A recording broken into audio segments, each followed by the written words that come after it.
Olá, olá a todos. Muito feliz aqui que estamos avançando em nosso estudo do Evangelho segundo o Espiritismo. Que bacana! Hoje, como sugestão de leitura, capítulo 12, itens 11 e 12. O duelo, item 11. Só é verdadeiramente grande aquele que, considerando a vida uma viagem que o há de conduzir a determinado ponto, pouco caso faz das asperezas da jornada e não deixa que seus passos se desviem do caminho reto. Com o olhar constantemente dirigido para o termo a alcançar, nada lhe importa que as urzes e os espinhos ameacem produzir-lhe arranhaduras. Umas e outras lhe roçam a epiderme, sem o ferirem, nem impedirem de prosseguir na caminhada. Expor seus dias para se vingar de uma injúria é recuar diante das provações da vida. É sempre um crime aos olhos de Deus. E, se não fosseis, como sois iludidos pelos vossos prejuízos, tal coisa seria ridícula e uma suprema loucura aos olhos dos homens. Há crime no homicídio em duelo.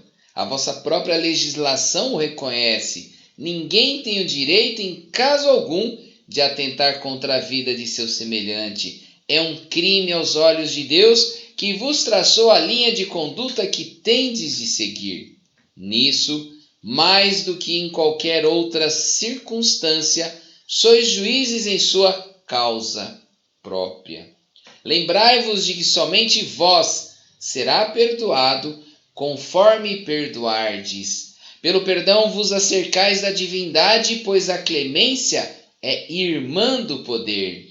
Enquanto na terra correr uma gota de sangue humano vertida pela mão dos homens, o verdadeiro reino de Deus ainda se não terá implantado aí.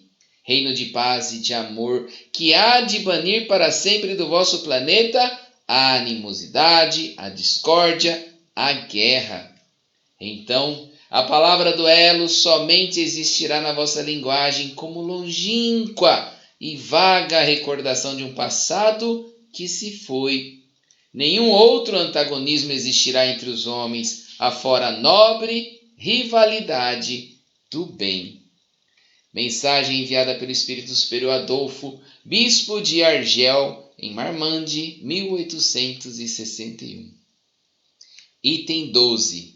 Em certos casos, sem dúvida, pode o duelo constituir uma prova de coragem física, de desprezo pela vida, mas também é, incontestavelmente, uma prova de covardia moral, como o suicídio. O suicida não tem coragem de enfrentar as vicissitudes da vida. O duelista não tem a de suportar as ofensas. Não vos disse o Cristo que há mais honra e valor em apresentar a face esquerda àquele que bateu na direita do que em vingar uma injúria? Não disse ele a Pedro no Jardim das Oliveiras: mete a tua espada na bainha, porquanto aquele que matar com a espada perecerá pela espada? Assim falando, não condenou para sempre o duelo? Efetivamente, meus filhos, que é essa coragem oriunda de um gênio violento, de um temperamento sanguíneo e colérico, que ruge à primeira ofensa? Onde há a grandeza da alma naquele que, à menor injúria, entende que só com sangue a poderá lavar? Ah, que ele trema! No fundo da sua consciência uma voz lhe bradará sempre: Caim, Caim, que fizestes de teu irmão? Foi-me necessário derramar sangue para salvar a minha honra, responderá ele à voz. Ela, porém, retrucará: procuraste salvá-la perante os homens por alguns instantes que te restavam de vida na terra e não pensastes em salvá-la perante Deus, pobre louco. Quanto sangue exigiria de vós o Cristo por todos os ultrajes que recebeu? Não só o feristes com os espinhos e a lança, não só o pregastes num madeiro infamante, como também o fizeste ouvir, em meio de sua agonia atroz, as zombarias que lhes prodigalizastes. Que reparação a tantos insultos vos pediu ele? O último brado do cordeiro foi uma súplica em favor de seus algozes. Ó, como ele perdoai e orai para que vos ofendem. Amigos, lembrai-vos deste preceito. Amai-vos uns aos outros, e então a um golpe desferido pelo ódio respondereis com um sorriso, e ao ultraje com o perdão. O mundo, sem dúvida, se levantará furioso e vos tratará de covardes. Erguei bem alto a fronte e mostrai que também ela se não temeria de cingir-se de espinhos, a exemplo do Cristo, mas que a vossa mão não quer ser cúmplice de um assassino autorizado por falsos ares de honra, que entretanto não passa de orgulho e amor próprio. Dar-se-á que, ao criar-vos, Deus vos outorgou o direito da vida e de morte uns sobre os outros? Não, só a natureza conferiu ele esse direito para se reformar e reconstruir. Quanto a vós, não permite sequer que disponhais de vós mesmos.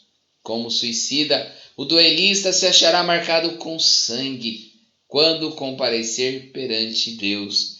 E a um e outro soberano juiz reserva rudes e longos castigos. Se ele ameaçou com a sua justiça aquele que disser raca a seu irmão, quão mais severa não será a pena que comine ao que chegar à sua presença com as mãos tintas do sangue de seu irmão. Mensagem enviada por Santo Agostinho em Paris, 1862. Fique agora, queridos irmãos, com os comentários do dia de hoje. Até mais. Tchau, tchau. Bom dia, meus irmãos e minhas irmãs. Vamos a mais Evangelho segundo o Espiritismo, concluindo o capítulo 12, Amai os vossos inimigos.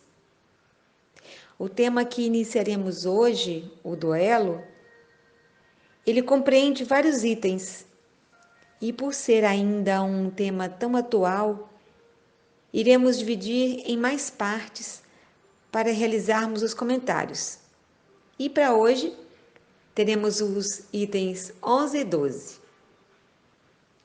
O duelo em si não é legalizado por leis, já desapareceu. Mas há registros que em 1925 ocorreu o último duelo em Portugal e que o último país do mundo ocidente em que o duelo era legal foi o nosso vizinho aqui, o Uruguai, que o manteve em legislação própria até a década de 1980. E isso não tem tanto tempo. Então, pela lei, não é mais legalizado, mas é bem recente. Pela lei não é legalizado, certo? Mas a ação do duelo como luta para resolver pendências entre ofendido e ofensor continua existindo em toda parte. Até nas sociedades ditas como as mais instruídas ou mais civilizadas. Isso porque trazemos impregnados em nossos registros internos. São ideias concebidas e aceitas em outras épocas, em vidas anteriores, e que as mantemos sem análise racional. São muitos os conceitos e preconceitos presentes em nós. Nesta atual reencarnação, muitos de nós estão conhecendo essa doutrina esclarecedora, consoladora, agora, que nos traz os ensinos para que possamos refletir os seus significados. Estamos na caminhada evolutiva e devemos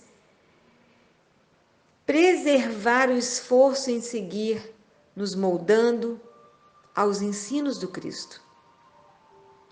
Por isso, as mensagens do Evangelho sobre o duelo, inseridas por Kardec, continuam muito atuais e necessárias para nos auxiliar a desenvolver o amor dentro de nós, eliminando o mal que criamos. E a primeira contribuição que temos é de Adolfo, bispo de Argel, que inicia assim: só é verdadeiramente grande aquele que, considerando a vida como uma viagem que tem o destino certo, não se incomoda com as asperezas do caminho, não se deixa desviar nem por um instante da rota certa. De olhos fixos no seu objetivo, pouco se importa de que os obstáculos e os espinhos da senda o ameacem. Estes apenas o roçam sem o ferirem e não o impedem de avançar. Essa atitude diante da vida, enquanto espíritos em evolução, deve ser meditada, analisada todos os dias por todos nós.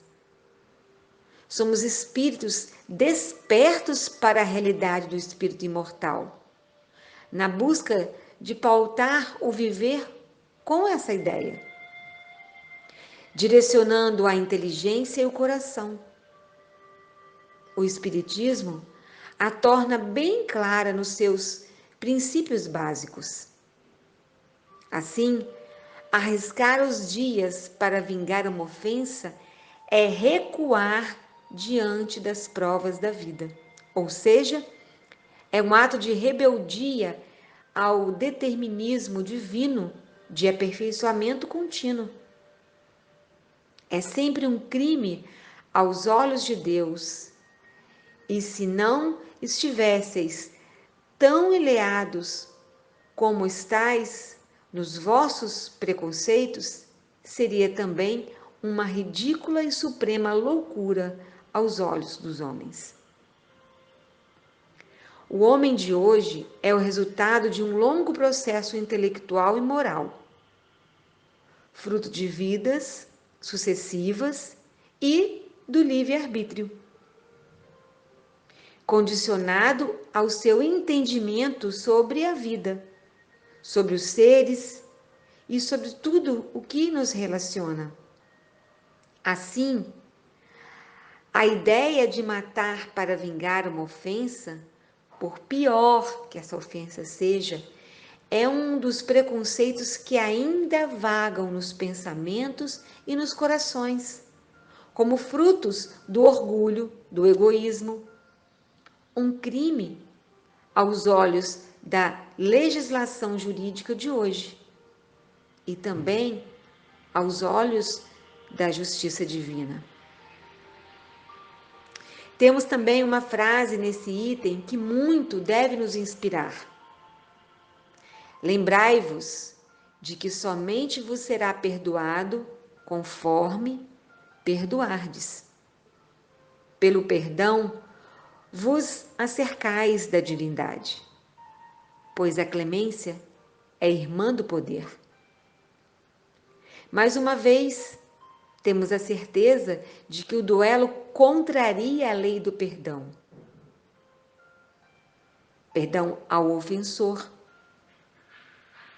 Impede a clemência necessária à reabilitação do criminoso, tornando o ofendido um criminoso pior, porque age com mais violência, retirando a vida que se tem ou que se ganha, desrespeitando a vontade de Deus.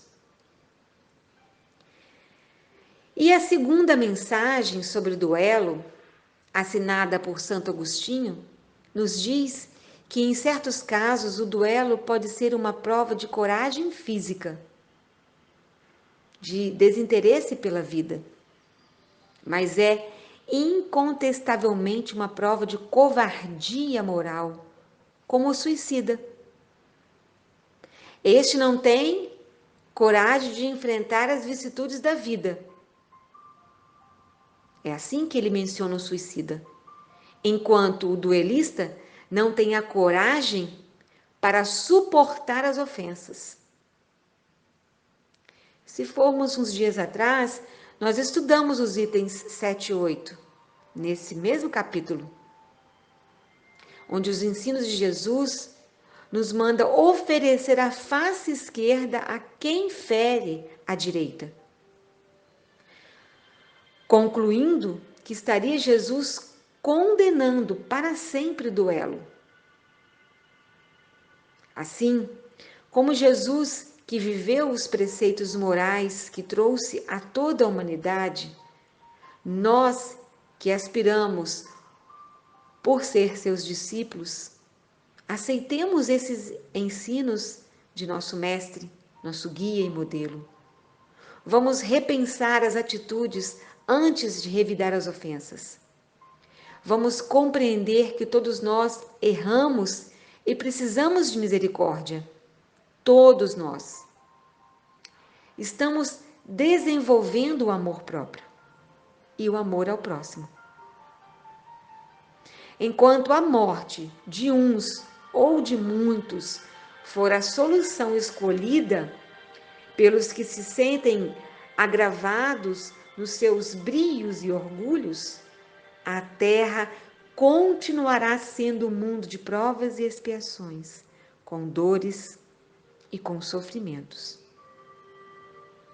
Em um futuro próximo, quando a terra for um mundo de regeneração, no qual todos nós teremos vencido pelo amor essas rivalidades tolas, sem reais motivos, estaremos empenhados no propósito do bem de todos e para todos.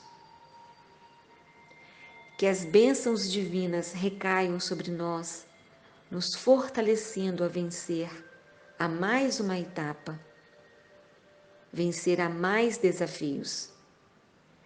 Que possamos nos permitir ser moldados pelas mãos divinas. Que assim seja.